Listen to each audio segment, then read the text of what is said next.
Probiotik, saya yakin semua orang sudah mengenalnya. Probiotiklah yang membuat kimchi terfermentasi dengan lezat, dan juga digunakan untuk memfermentasi yogurt, minuman yang disukai anak-anak. Probiotik merujuk pada bakteri gram-positif yang terutama menghasilkan asam laktat selama fermentasi. Namun secara umum, istilah ini merujuk pada bakteri bermanfaat yang hidup berdampingan di usus manusia. Organisasi Kesehatan Dunia (WHO) mendefinisikan probiotik sebagai mikroorganisme hidup yang bila diberikan dalam jumlah memadai memberikan manfaat kesehatan pada inangnya. Keberadaan dan kemanjuran probiotik pertama kali ditemukan pada tahun 1907 oleh ilmuwan Rusia Ilya Metchekov, dan baru-baru ini permintaan terhadapnya terus meningkat. Ukuran pasar probiotik global tumbuh dari 46 triliun won pada 2014 menjadi 80 triliun won pada 2023, dan diperkirakan mencapai 160 triliun won pada tahun 2030. Sayang, kamu tahu tentang mikrobiom? Mikrobiom? Maksudmu SCI microbiome baru dari Atomy? Iya, tapi mikrobiom itu apa? Istilah umum untuk semua bakteri yang hidup di dalam tubuh kita, sangat berkaitan dengan kesehatan. Beda apa sama dengan probiotik? Sama sekaligus berbeda. Probiotik adalah bagian mikrobiom yang bermanfaat bagi manusia. Terus, SC itu apa? Basis data makalah di jurnal bergengsi dunia, dipakai untuk pengakuan gelar dan penghargaan akademik. Jadi, Atomy SC microbiome dipublikasikan di jurnal ilmiah? Ya, semua 8 strain probiotiknya tercantum di jurnal level SC. Penelitian manfaatnya juga ada di jurnal? Tentu, itu membuktikan kualitas produk. Jenis probiotik apa saja yang dikandungnya? Ada 3 jenis utama, probiotik yang hidup di usus besar, probiotik yang hidup di usus kecil, dan probiotik yang hidup di keduanya.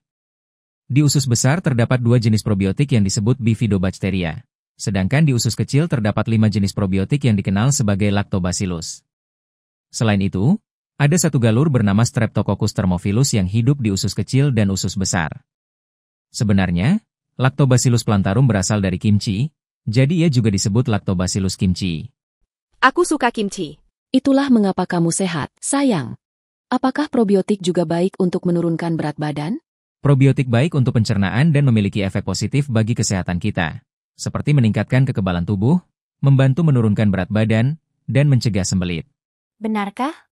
Kalau membantu pencernaan, tentu juga bisa membantu menurunkan berat badan kan? Probiotik membantu penyerapan nutrisi dari makanan lebih efisien dan mengurangi gejala seperti sembelit, jadi tentu bisa membantu. Tahukah kamu bahwa usus kita tidak hanya mencerna, menyerap, dan mengeluarkan sisa makanan?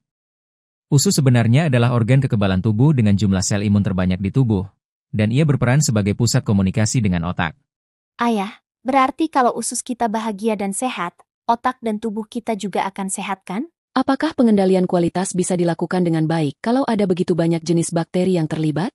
Bagaimana kamu bisa mengatakan hal seperti itu sambil menjalankan bisnis Atomy? Hyejung, Atomy itu tentang apa? Kualitas mutlak, harga mutlak. Itu saja aku tahu. Hanya kepikiran. Probiotik dalam Atomy SCI microbiome dikelola dengan aman dan tercantum dalam US Self-Affirm GRAS, yang mengevaluasi keamanan bahan pangan baru yang masuk ke Amerika Serikat.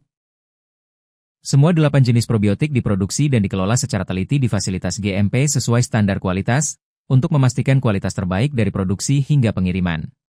Tapi aku pernah dengar kalau probiotik sulit bertahan sampai ke usus karena asam lambung atau semacamnya. Itulah sebabnya Atomy menerapkan teknologi pelapisan 4 lapis yang telah dipatenkan.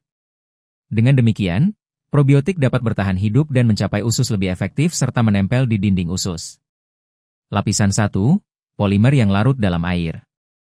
Lapisan 2, asam hyaluronat. Lapisan 3, agen pelapis partikel berpori. Lapisan 4, protein. Selain itu, kamu bisa mengonsumsi 10 miliar CFU probiotik hanya dengan 1 kapsul sehari.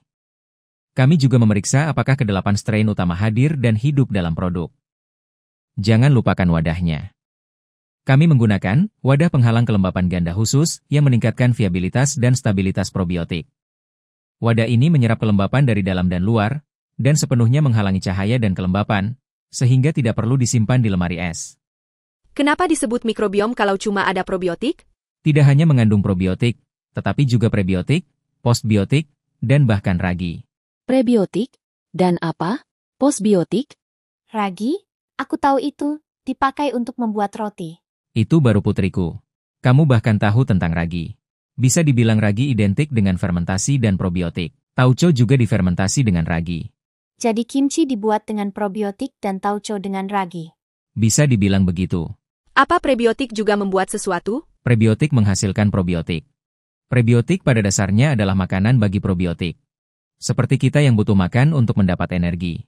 Chen Giu, kalau kamu lapar, rasanya mau pingsan kan? Sama seperti probiotik. Lalu apa itu postbiotik? Postbiotik disebut metabolit, kalau mau lebih tepatnya. Itu adalah produk sampingan yang dihasilkan ketika kita mengonsumsi prebiotik dan mendapatkan energi.